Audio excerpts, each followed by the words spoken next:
दुनिया जब चांद पर जिंदगी के आसार तलाश कर रही है, ऐसे में हम बदकिस्मती से बमों, खुदकुश हमलों, कत्ल और गारतगिरी में मासूम जिंदगियां बचाने पर मजबूर हैं। उन्होंने लास्ट ईयर में भी चांद पे भी चले गए थे और आज वो ब्लैक होल को स्टडी कर रहे हैं। It's a very big thing for India. 109 space startups है यहाँ पे प्राइवेट इंडस्ट्री की तरफ से। 109 स्पेस स्टार्टअप्स जो टेक के स्टार्टअप है उनके वो बादशाह है। अचीवमेंट कर रहे हैं कि तरक्की कर रहे हैं मुल्क में। हमारे पाकिस्तान भी तरक्की करेगा इंशाल्लाह एक ना एक दिन। देखें, आप देख रही हैं कि इंडिया हमारा वैसे भी दुश्मन मुल्क है। इंडिया बहुत बड़ी मार्केट है। इंडिया बहुत बड़ी मार्केट है। एक ऐसे वक्त में जब हमारे लिए 600 फुट की बुलंदी पर फंसी चेयर लिफ्ट से 8 जानों को बचाना मुश्किल तरीन मश्क बन गया था, एन उसी वक्त भारत चांद के कुतबे जनूबी पर उतरने वाला दुनिया का पहला और सॉफ्ट लैंडिंग करने वाला चौथा मुल्क बन गया। पाकिस्तान में बिजली के बिलों की हड़ताल है। ओ थे जनाब, ओ सूरज हो गया जी दसोन की करिए। बिलाशुबा ये भारतीय खलाई एजेंसी ISRO की बहुत बड़ी कामयाबी है। बॉम्बे में मोची के पास QR कोड था, ठीक है, पान वाले के पास QR कोड था, आपको कैश की जरूरत नहीं है, आप स्कैन। कचौरी बंद लोग खा रहे थे वहां, मैं देख रहा हूँ यार कचौरी सब खा रहे हैं और खा के जा रहे हैं, पैसे कोई नहीं दे रहा, ट्रांजैक्शन वो चेक क्यों नहीं कर रहा। फिर मैंने साइट पे देखा तो पेटीएम का QR कोड लगा हुआ था, लोग स्कैन करके दे के चले जाते थे। चीज ऐसा लग रहा है कि पता नहीं को फ्यूचर में चले गए हैं आप पाकिस्तान से इंडिया, मतलब या it was transformational, right. Chandrayaan की जो कास्ट थी वो 76 मिलियन थी। इसकी कास्ट जो है आदित्य L1 की 46 मिलियन है, इसका बजट था। देखिए, सबसे बड़ा फायदा मैंने आपको शायद बताया था कि फ्यूचर में इतनी चीप ट्रैवलिंग जो है अगर वो भारतीय कर रहे हैं तो वो सारा दुनिया का बिजनेस भारत में आएगा। ये जो इसरो में इन्वेस्ट करने से अपनी जो स्पेस रिसर्च ऑर्गेनाइजेशन है दुनिया में, पूरी दुनिया में इंडिया की क्या इंपॉर्टेंस बढ़ेगी? इंडिया इकोनॉमिकली बहुत स्ट्रांग हो चुका है।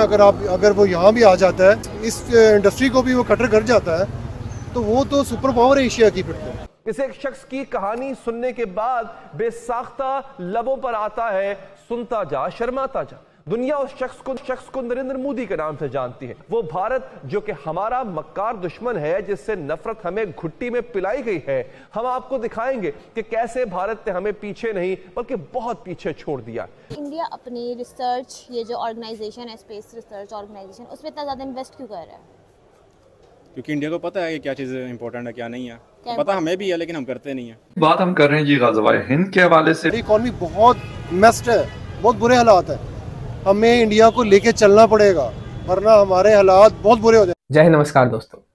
तो दोस्तों अभी साजिद तरार दोस्तों भारत आए हुए हैं, भारत के दौरे पे। और दोस्तों जब वो यहाँ पे घूम रहे हैं, जब वो एयरपोर्ट लैंड हुए दोस्तों, तो एयरपोर्ट आते ही उन्होंने सबसे पहले यही बोला कि यहाँ हम विदेश में तो नहीं आ गए, ये हम कौन सी जगह आ गए, ये भारत तो बिल्कुल नहीं लग रहा। मतलब भारत ने अपने आप को इतना डेवलप कर दिया, वो भी सिर्फ एयरपोर्ट पर वो लैंड हुए हैं। ये भी नहीं कि वो अभी भारत के अंदर घूमे हैं, दिल्ली घूमे हैं और कहीं घूमे हैं। मतलब सिर्फ एयरपोर्ट पे लैंड होने के बाद ही उनका ऐसा मानना है कि हम विदेश में आ चुके हैं। मतलब भारत ने अपने एयरपोर्ट को भी इतना पावरफुल बना रखा है, इतना ज़्यादा डेवलप कर रखा है कि पता ही नहीं चलता कि भारत का है कि विदेश का है। और दोस्तों उन्होंने यहाँ पे दोस्तों रिसर्च करी, यहाँ पे वहाँ का एजुकेशन देखा, यहाँ पे ग्रोथ रेट देखी, यहाँ की सड़कें देखी, यहाँ पे क्लीनिंग देखी। मतलब काफ़ी अच्छा रिस्पॉन्स दिया उन्होंने।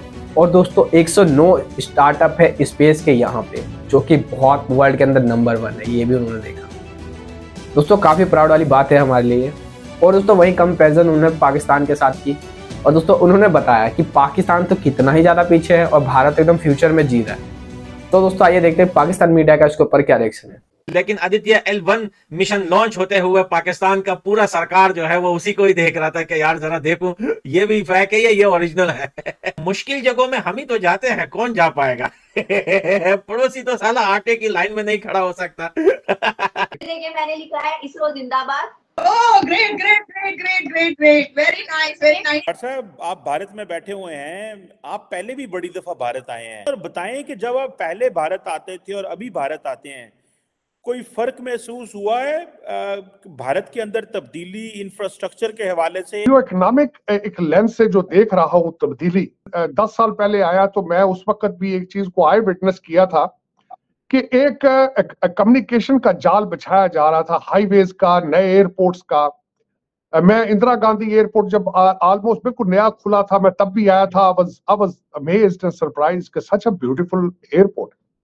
फिर उसके बाद मैंने अमृतसर एयरपोर्ट देखा, एक छोटा सा एरिया, वहां पे भी एक ब्रांड न्यू एयरपोर्ट। फिर मैं जयपुर गया, वहां मैं अजमेर शरीफ गया, और वहां मैंने ब्रांड न्यू एयरपोर्ट देखा, हाईवेज पे मैंने सफर किया।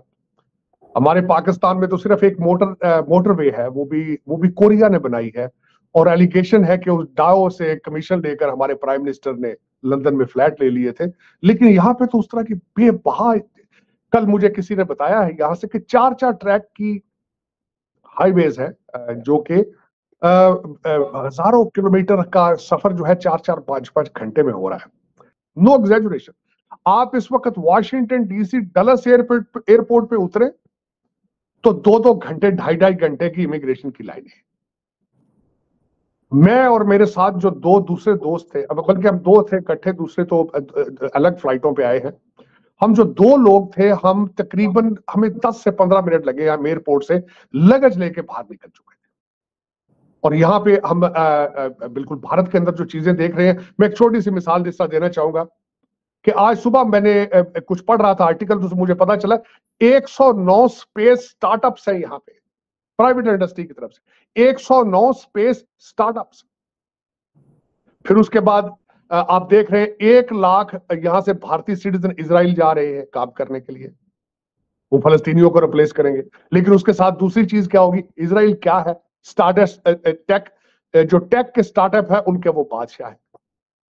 और आज भी मैं आपको हमेशा ये कहता हूं, अमेरिका भारत का सबसे बड़ा टूल जो है वो इंडियन इंस्टीट्यूट ऑफ टेक्नोलॉजी है, और आज वो सर चढ़ के बोल रहा है। इस वक्त अगर देखा जाए तो दिल्ली, जो न्यू दिल्ली है बिलखसूस, वो दुनिया का कैपिटल बनता नजर आ रहा है। वो इस तरीके से आप जरा इसके 1 साल का पूरा स्केड्यूल देख लें, चाहे वो G20 हो या चाहे अभी हम जो बात करना चाहेंगे रेसिना हिल के बारे में, रेसिना समिट के बारे में, और ये एवरेज हो चुका है कि 15-15 फॉरेन मिनिस्टर आ रहे हैं, 20-20 यहाँ पे। आप उस बात को छोड़े, यहां अंबानी साहब के बच्चे की शादी हो रही है हफ्ते बाद जमन नगर के अंदर, वहां पे एक नया एयरपोर्ट बना दिया गया है सिर्फ उस शादी की वजह से। और वहां पे कौन कौन रहा है, उसमें जुकरबर्ग आ रहा है, उसमें कतर का सदर आ रहा है, उसके अंदर माइक्रोसॉफ्ट का CEO आ रहा है, उसमें डोनाल्ड ट्रंप की लड़की इवांका आ रही है। चीमा साहब, मैं जहां बैठा हूं यहां से 150 मील के फासले पे मेरी मादरे मिलत है, और सिसक के एड़ियां रगड़ के मिनटें लेकर के दुनिया सारी से खैरात मांग के चल रही है।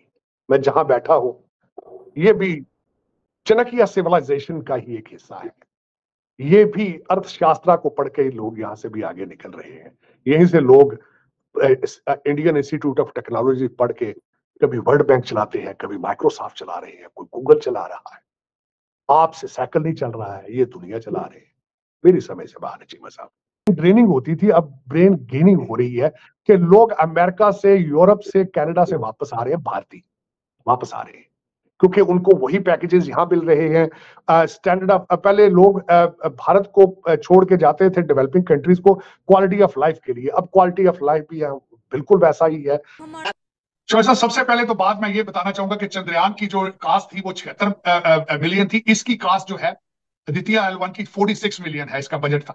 देखिए, सबसे बड़ा फायदा मैंने आपको शायद बताया था कि फ्यूचर में इतनी चीप ट्रैवलिंग जो है अगर वो भारतीय कर रहे हैं तो वो सारा दुनिया का बिजनेस भारत में आएगा। दूसरा मैं ये बताना चाहूंगा कि अगर भारत की क्रेडिबिलिटी बढ़ती है तो आपकी क्रेडिबिलिटी भी बढ़ेगी दुनिया के ममालिक में, क्योंकि हम DNA हमारा एक है, हम एक ही लोग हैं। तो उसमें हमें उसको ये सोचना चाहिए। एजुकेशन सिस्टम बहुत खराब है। एजुकेशन सिस्टम को हम देखें तो हमारे पास स्टूडेंट्स के लिए राइट्स ही नहीं है कि उनको, मतलब हर जगह 2 नंबरी हो रही है, बेईमानी हो रही है। कहीं पे इतना ख़राब एजुकेशन सिस्टम है। हम यूनिवर्सिटीज़ को देख लें तो वहाँ पे सिर्फ कुछ भी नहीं है, कुछ भी नहीं पढ़ाया जाता। हमें 4 साल में कुछ भी नहीं किया जाता, सिर्फ टाइम पास किया जाता है और कुछ भी नहीं। हम लोग एजुकेशन में और साइंटिफिक रिसर्च में बहुत पीछे हैं दुनिया से, इवन के इंडिया से भी हम लोग बहुत पीछे हैं। मुस्लिम कंट्रीज हमें किस नज़र से देख रही हैं? वो तो भारत को बहुत ज़्यादा आगे ला रही हैं, उनको चाह रही हैं कि वो किसी न किसी तरीके से हमारे मुल्क में आए और हमारी इकॉनमी को संभाल लें। उनका ये है कि उनके स्टूडेंट्स इतने इंटेलिजेंट हैं। हमारे क्या है, सारे टिकटॉक पे लगे हुए हैं। आजकल सारे बच्चे टिकटॉक पे लगे हुए हैं, टैलेंटेड कॉम है ना, इसलिए। हाँ, तो अब हम क्या करती हैं, हमारे टाइम बचाने के लिए बच्चों को टिकटॉक दे देती हैं, जाओ चलाओ। जब शुरू से ही बच्चा टिकटॉक देख रहा है तो बड़ा होकर उसने टिकटॉकर ही बनना है। ऐसी क्या खास बात है भारत में जो पूरी दुनिया में छा गए हैं? वो उनकी साइंटिफिक रिसर्च बहुत अच्छी है। अगर हम मेडिकल को कंपेयर करें तो भारत की जो MBBS है वो पाकिस्तान से बिल्कुल कंपेरेबल नहीं है। और भी भारत के जहाँ तक मैंने देखा है ना कि उनके स्टूडेंट्स बहुत टैलेंटेड है। उनका इंग्लिश का लेवल मैट्रिक में इतना ज़्यादा होता है, हम लोगों को तो अब यूनिवर्सिटी से पढ़ के आगे इंग्लिश नहीं बोलनी आती। आर्ट्स के लिए हम लोग अकेडमीज ज्वाइन करते हैं तैयारी के लिए। क्या वो हमसे ज़्यादा डेवलप्ड है? उनकी इकोनॉमी अच्छी है हमसे बहुत ज़्यादा। हमारी पॉलिटिशियंस ने इतनी ख़राब कर दी है कि हमारे मुल्क में कोई पार्टी नहीं है, सब सिर्फ अपने मफाद के लिए खेल रहे हैं और कुछ भी नहीं है। मुस्लिम कंट्रीज उनको किस नज़र से देखती है? क्या अहमियत उन्होंने बना लिया मुस्लिम कंट्रीज में अपनी? वो सबसे ज़्यादा देखते हैं, अगर एज अ स्टडी को लिया जाए तो सबसे ज़्यादा अगर हम कोरिया देखें, जापान देखें, चाइना देखें, उसमें सबसे ज़्यादा इंडियंस हैं। और वहाँ पे वो पाकिस्तानियों को इतनी बुरी रेपुटेशन है ना, वहाँ पे आपकी सोच होगी। बहुत सारी जगह पे अच्छी भी है नो डाउट, लेकिन ज़्यादा इंडियंस की अच्छी है। आप कोरिया में देख लें तो साउथ कोरिया में स्कॉलरशिप पे जहाँ पे 70% इंडियंस की सीट्स होती हैं और 30% पाकिस्तान की सीट्स होती हैं।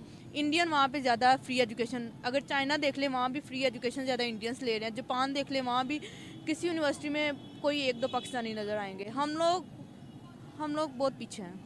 बहुत पीछे। अच्छा, मुझे ये आप बताएगा, क्या मुस्लिम कंट्रीज, क्योंकि हम हमेशा बोलते हैं कि अरब गद्दार है, अरब याश है, ये है वो है, तो क्या सऊदीया या दुबई वाकई में गद्दार है या याश है जो वो हमें धुतकार रहे हैं और भारत को आगे ला रहे हैं? क्या कहती हैं? यहाँ के स्टूडेंट इतने ज़्यादा इंटेलिजेंट है कि विदेशों से उनको कॉल आ रही है जॉब करने के लिए। इसराइल में 1 लाख लोगों को बुलाया गया है और हर एक कंट्री से यहाँ पढ़ाई करने के लिए बुलाया जाता है भारत से कि आप यहाँ पे आके पढ़ाई कीजिए और यहीं पे जॉब कीजिए। क्योंकि आपको पता है कि बड़ी बड़ी कंपनियों में जो सीए हैं दोस्तों वो भारत के लोग हैं। क्योंकि भारत के लोगों का इतना ज़्यादा दिमाग चलता है कि वो बड़ी बड़ी कंपनियां संभाल सकते हैं। उनका माइंडसेट इतना पावरफुल रहता है कि अपने IT फील्ड में जो निकलते हैं कितना ज़्यादा डेवलप करते हैं साइंस को लेके। और दोस्तों पाकिस्तान में दोस्तों यूनिवर्सिटी से पढ़े लोग भी अच्छी अंग्रेजी नहीं बोल पाते हैं। तो दोस्तों काफ़ी अच्छा हमारे लिए रिस्पॉन्स मिलता है जो पाकिस्तानी लोग हैं या विदेशी लोग हैं, क्योंकि आपको पता है आज के टाइम में हर किसी को भारत की जरूरत है। और हमारे मोदी जी ने अपने भारत को इतना पावरफुल कर चुका है कि आज के टाइम में हमसे कोई टक्कर नहीं ले सकता।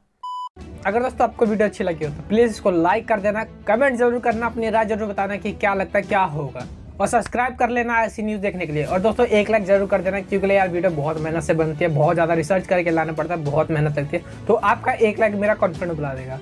बाकी मिलता है अगली वीडियो में। जय हिंद, जय भारत।